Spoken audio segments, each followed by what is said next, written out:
जैसे कि छींक आ जाती है, कोई खाद्य पदार्थ हमने देखा तो हमारे मुँह में पानी आ जाता है ना? या अचानक से सामने गड्ढा आ गया और हम अचानक से कूद जाते हैं, या अचानक से अगर जलते हुए तवे पे हाथ रख जाए या कहीं किसी गर्म चीज़ पे हमारा हाथ रख जाता है, तो अचानक से हम सोचते नहीं, तुरंत हटा देते। सो हेलो स्टूडेंट, कैसे हैं आप लोग? उम्मीद करता हूँ सब बढ़िया होंगे, खुश होंगे।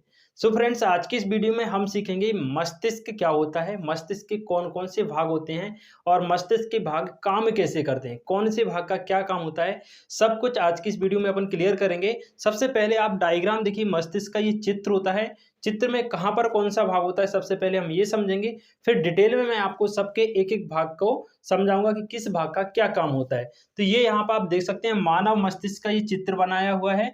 अब इसमें आप देखिए ज़रा, मानव मस्तिष्क क्या होता है, एक खोपड़ी के अंदर स्थित होता है। आप सभी जानते हैं, खोपड़ी के अंदर मानव मस्तिष्क स्थित होता है और खोपड़ी के अंदर जो हड्डी होती है, ये वाली जो हड्डी है, ये रेड कलर से मैंने दर्शाया हुआ है, ये क्या है, हमारी खोपड़ी है और इसके अंदर ये पूरा का पूरा मस्तिष्क है।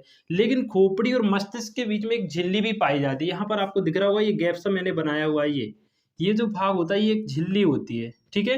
ताकि जो हमारा मस्तिष्क है वो डायरेक्ट हड्डी से ना लगे, खोपड़ी से ना लगे, इसलिए इसके बीच में एक झिल्ली रहती है। और ये झिल्ली क्या काम करती है, ये मस्तिष्क की रक्षा का काम करती है, ठीक है? और ये झिल्ली त्रिस्तरीय होती है। त्रिस्तरीय मतलब ये 3 परतों से बनी होती है, ठीक है? ये जो झिल्ली होती है, ये 3 परतों से बनी होती है। तो सबसे ऊपर रहता है आपका खोपड़ी, ये कपाल, कपाल के अंदर एक झिल्ली और झिल्ली के अंदर रहता है आपका मस्तिष्क। अब मस्तिष्क को भी 3 भागों में बाँटा गया है, एक अग्र मस्तिष्क, मध्य मस्तिष्क और पश्चिम मस्तिष्क। फिर हम आगे इनके डिटेल में काम भी देखेंगे कि अग्र मस्तिष्क के क्या कार्य होते हैं, पश्चिम मस्तिष्क के क्या कार्य होते हैं और मध्य मस्तिष्क के क्या कार्य होते हैं। फिलहाल में आप चित्र में समझिए कहाँ पर कौन सा भाग होता है। तो यहाँ पर आप देख सकते हैं, ये हमारा पूरा का पूरा अग्र मस्तिष्क है। ये एरिया जो है, ये पूरा का पूरा एरिया क्या है, अग्र मस्तिष्क कहलाता है, ठीक है? अग्र मस्तिष्क में 2-3 भाग आपको याद रखने हैं। एक प्रामस्तिष्क, जो कि अग्र मस्तिष्क का ही भाग माना जाता है, हाइपोथैलेमस और थैलेमस। इनके क्या-क्या कार्य होते हैं आगे हम डिटेल में समझेंगे। तो ये पूरा जो भाग है, ये पूरा का पूरा अग्र मस्तिष्क होता है। बीच में जो आपको ये वाला एरिया दिख रहा है, ये होता है आपका मध्य मस्तिष्क। क्या होता है ये? मध्य मस्तिष्क होता है। और नीचे जो होता है पीछे, जैसे कि यहाँ आप देख सकते हैं, ये पूरा हमारा ये वाला एरिया है। ये वाला एरिया पूरा क्या होता है, पश्चिम मस्तिष्क होते हैं। पश्चिम मस्तिष्क में आपको देखो पोन्स याद रखना है, मेडुला याद रखना है, मेडुला ना आब्लागोटा जिसे बोलते हैं, और अनुमस्तिष्क, ये तीनों भाग पश्चिम मस्तिष्क के होते हैं। अब अग्र मस्तिष्क के कौन-कौन से भाग होते हैं? सबसे पहले प्रामस्तिष्क, इसका क्या काम होता है भाई? सबसे देखो, सबके भागों के पूरे कार्य मैं आपको यहाँ लिख के भी बताऊंगा, है ना? आगे मैं आपको एक-एक डिटेल में ही लिखवाऊंगा, थोड़ा सा पहले समझ लेते हैं। अग्र मस्तिष्क जो होता है, प्रामस्तिष्क, इसका कार्य होता है याद रखना। जैसे कोई चीज़, बाहरी चीज़ जितना भी हमें ज्ञान होती है, कोई चीज़ मन में क्वेश्चन उठ रहा है, जिज्ञासा हो रही है, कोई चीज़ हम याद रख रहे हैं, वो सारे के सारे काम क्या कहाँ पर होते हैं? प्रामस्तिष्क में होते हैं। उसके बाद अग्र मस्तिष्क के 2 भाग और होते हैं, थैलेमस और हाइपोथैलेमस। थैलेमस क्या करता है? बाहर कोई क्रिया हो रही है, जैसे कि बाहर ठंड पड़ रही है, गर्मी पड़ रही है, हमें कोई बाहर से मार रहा है, पीट रहा है, ये सारी क्रियाओं का नियंत्रण कौन करता है? थैलेमस करता है। उसके बाद हाइपोथैलेमस क्या करता है? ये अंदर की क्रियाओं का नियंत्रण करता है। अंदर क्या हो रहा है? अंदर गर्मी लग रही है, अंदर टेम्परेचर ज़्यादा है, अंदर सर्दी लग रही है शरीर के अंदर, तो ये सारी की सारी क्रियाओं का नियंत्रण करता है हमारा हाइपोथैलेमस, ठीक है? तो ये पूरा चित्र आपने समझा, एक बार फिर से समझिए। ये पूरा हमारा अग्र मस्तिष्क होता है, यहाँ से लेके यहाँ तक। अग्र मस्तिष्क में ही हमारा हाइपोथैलेमस, थैलेमस और प्रामस्तिष्क, प्रामस्तिष्क को हम सेरिब्रम भी कहते हैं, ठीक है? इसके बाद बीच में जो हमारा भाग रहता है, ये होता है हमारा मध्य मस्तिष्क। ये जो लाल लाल आपको दिख रहा है, रेड रेड कलर का, ये हमारी खोपड़ी होती है, कपाल जिसको बोलते हैं। कपाल के अंदर ये होती है एक झिल्ली, ये क्या होती है? एक झिल्ली। इसके बाद नीचे आ जाइए, ये होता है हमारा पश्चिम मस्तिष्क, ये वाला भाग, है ना? ये हमारा पश्चिम मस्तिष्क होता है। पश्चिम मस्तिष्क में आपको अनुमस्तिष्क, मेडुला और पोन्स 3 भाग याद रखने हैं, ठीक है? यहाँ पर आपकी होती है पीयूष ग्रंथि, ये आप देख सकते हैं, मैंने दर्शाया हुआ है। यहाँ पर पीयूष ग्रंथि होती है, ये हाइपोथैलेमस होता है, ठीक है? इसके बाद पश्चिम मस्तिष्क, ये हमारा, ये आप बैक साइड में देख सकते हैं, यहाँ से ये नीचे जाता है हमारा मेरुरज्जु। तो यहाँ हमारा मेरुरज्जु होता है और ये नीचे हमारी रीढ़ की हड्डी जाती है। तो मेरुरज्जु मस्तिष्क और रीढ़ की हड्डी के जॉइंट के लगभग पास में होता है। तो ये तो एक मोटा-मोटा आइडिया हुआ कि मस्तिष्क कैसे बनता है, क्या कहाँ पर कौन सा भाग होता है। चलिए अब डिटेल में एक-एक भाग के कार्यों को समझते हैं। तो आइए हम मस्तिष्क एवं इसके भागों के कार्यों को समझते हैं। तो सबसे पहले समझते हैं कि मस्तिष्क क्या होता है। चित्र तो हमने देख लिया। मस्तिष्क देखिए, मस्तिष्क एक बहुत ही कोमल अंग होता है जो कपाल के अंदर स्थित होता है। जैसा कि मैंने अभी डायग्राम में बताया था, कपाल के अंदर स्थित होता है। मस्तिष्क एवं कपाल के मध्य में एक झिल्ली होती है, अभी मैंने आपको बताया, है ना, जो क्या करती है, मस्तिष्क की रक्षा करती है। ठीक है। मस्तिष्क हमारी इच्छाओं, संवेगों, बुद्धि, जिज्ञासा, मन, चेतना, अहंकार, जितनी भी हमारी मानसिक क्रियाएं होती हैं, उन सब का केंद्र होता है। ठीक है भाई। इसके बाद मस्तिष्क का एक वयस्क व्यक्ति में जो भार होता है वो 1350 से 1450 ग्राम के बीच में होता है। ये तो हो गई मस्तिष्क की परिभाषा।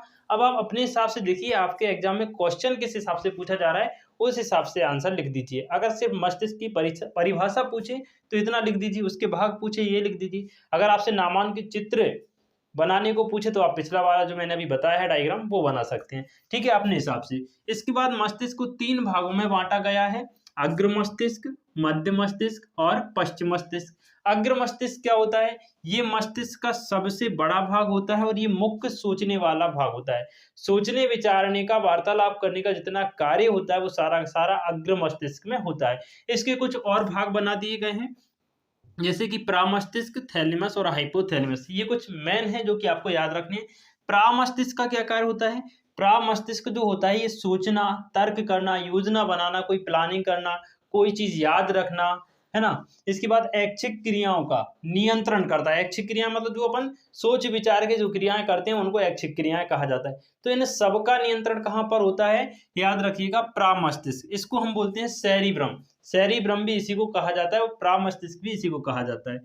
दूसरा होता है थैलेमस। थैलेमस क्या करता है? जो शरीर के बाहर की क्रियाओं का एहसास जो हमें होता है, जैसे बाहर अगर ठंड पड़ रही है तो हमें क्या लग रही है? ठंड लग रही है। बाहर ही ठंड लग रही है, बाहर गर्मी पड़ी है, बाहर का टेम्परेचर ज्यादा है, कोई हमें मार रहा है, जैसे यहाँ किसी ने मारा, तो इसका एहसास कौन कराएगा? ये थैलेमस कराएगा। थैलेमस इसका एहसास कराएगा, इसका नियंत्रण कौन कराएगा? थैलेमस। तो शरीर के बाहर की जितनी भी क्रियाएं होती हैं वो कौन, उनका एहसास, उनका केंद्र, उनका नियंत्रण कौन करता है? थैलेमस करता है। ठीक है। अगला होता है इसका भाग हाइपोथैलेमस। तो हाइपोथैलेमस क्या करता है? ये शरीर के अंदर की क्रियाओं का नियंत्रण करता है।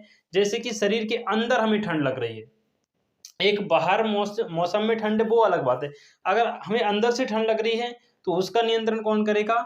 हमारा हाइपोथैलेमस। हमें गर्मी लग रही है ना, हमें भूख लग रही है, प्यास लग रही है, हमें किसी पर प्रेम आ रहा है, दया आ रही है, घृणा हो रही है, अंदर की जितनी भी हमारी क्रियाएं होती हैं, भूख, प्यास, प्रेम, द्वेष, घृणा, ये सारी की सारी क्रियाओं का नियंत्रण करता है हाइपोथैलेमस। उम्मीद है सब चीजें आपको क्लियर हो रही होंगी। ठीक है। इसके बाद देखिए, अपना ये हो गया अग्र मस्तिष्क। इसके 3 भाग थे। अब मध्य मस्तिष्क का काम देखिए। मध्य मस्तिष्क क्या करता है? सबसे पहले तो लिखना मध्य मस्तिष्क, यहाँ पर मैंने लिखा नहीं है, आप ऐसे ही लिख लेना। मध्य मस्तिष्क अग्र मस्तिष्क और पश्चिम मस्तिष्क के बीचों बीच स्थित होता है। ठीक है, इसलिए अपन इसको मध्य मस्तिष्क कहते हैं। इसके बाद ये क्या करता है? सिर व गले की प्रतिवर्ती क्रिया का नियंत्रण करता है एवं आंखों की पुतली के आकार में परिवर्तन होने जैसी कुछ अनैच्छिक क्रियाओं का नियंत्रण भी करता है। मध्य मस्तिष्क का भाग, मध्य मस्तिष्क का कार्य क्या होता है? सीधी सीधी समझिए, अनैच्छिक क्रियाएं।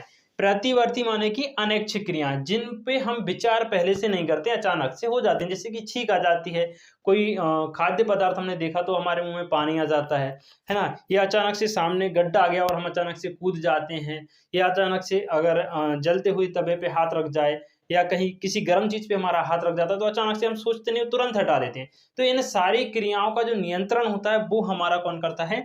मध्य मस्तिष्क करता है। ठीक है। उम्मीद है आपको हर एक चीज क्लियर हो रही होगी। अब देखते हैं हम लास्ट वाला पश्चिम मस्तिष्क। यहाँ पर हमारा अग्र और मध्य फिनिश हो गया। अब देखते हैं पश्चिम मस्तिष्क के क्या कार्य होते हैं। तो चलिए देखते हैं लास्ट वाला मस्तिष्क का भाग जो कि होता है पश्चिम मस्तिष्क। यह क्या होता है? ये सबसे पीछे का भाग होता है। ये जो आप बैक साइड में देख रहे हैं, ये वाला जो हिस्सा होता है ये हमारा पश्चिम मस्तिष्क कहलाता है। और ये 3 भाग होते हैं इसका मुख्यतः। कौन कौन से होते हैं? सबसे पहला होता है पोन्स, मेडुला और अनुमस्तिष्क। पश्चिम मस्तिष्क के 3 भाग होते हैं, पोन्स, मेडुला और अनुमस्तिष्क। इन तीनों के अलग अलग काम होते हैं। पोन्स क्या करता है? ये श्वसन क्रिया को नियंत्रित करता है। सांस लेने की जो क्रिया होती है उसको नियंत्रित कौन करता है, तो लिखना पोन्स करता है। और ये किसका भाग है, पश्चिम मस्तिष्क का। इसके बाद देखिएगा जो मेडुला होता है, मेडुला आम्लागोटा जिसे कहा जाता है, ये ऐच्छिक अनैच्छिक क्रियाएं जैसे कि रक्तदाब, ब्लड प्रेशर हमारा, लार आ जाना, वमन उल्टी हो जाना, इन क्रियाओं का नियंत्रण कौन करता है, ये भी कैसी अनैच्छिक क्रियाएं हैं। तो जैसे रक्तदाब, लार आना, वमन, ऐसी अनैच्छिक क्रियाओं का नियंत्रण करता है हमारा मेडुला। ठीक है, मेडुला आम्लागोटा। उसके बाद होता है हमारा अनुमस्तिष्क। अनुमस्तिष्क क्या करता है, ये देखिए, ये शरीर का बैलेंस बनाता है। किन स्थितियों में, जैसे हम दौड़ रहे हैं, खेल रहे हैं, या फिर साइकिल चला रहे हैं। ठीक है, तो ये शरीर की ऐच्छिक क्रियाओं, अब देखो हम खेलेंगे तो इच्छा से ही खेलेंगे, दौड़ेंगे तो इच्छा से ही दौड़ेंगे, साइकिल भी अपनी इच्छा से ही चलाएंगे, ऐसा तो नहीं कि ये अनैच्छिक क्रिया है। तो ये क्या है, एक ऐच्छिक क्रिया है। और ऐच्छिक क्रियाओं की परिशुद्धि और शरीर की संस्थिति एवं संतुलन, संस्थिति मतलब स्थिति सही बनाना और संतुलन बनाना। ठीक है, तो इनके लिए क्या होता है, उत्तरदायी होता है। जैसे साइकिल चलाना, दौड़ना, खेलना आदि क्रियाओं का नियंत्रण करता है हमारा अनुमस्तिष्क। ठीक है, तो ये यहाँ पर हमारे पश्चिम मस्तिष्क के तीनों भाग क्लियर होते हैं। तो यहाँ पर हमने सीखा मस्तिष्क क्या होता है, इसका चित्र कैसे बनता है, चित्र में कहाँ पर कौन सा भाग होता है, मस्तिष्क के कौन कौन से भाग होते हैं, और हर भाग का, प्रत्येक भाग का क्या क्या कार्य होता है। सारी कुछ बातें आज की इस वीडियो में हमने सीखी हैं। उम्मीद है दोस्तों आपको ये वीडियो पसंद आई होगी। अगर दोस्तों आपको ये वीडियो पसंद आई है तो आप इस वीडियो को अपने दोस्तों के साथ शेयर भी कर सकते हैं। चलिए मिलते हैं नेक्स्ट वीडियो में एक नए टॉपिक के साथ। खुश रहिए, मस्त रहिए। जय हिंद।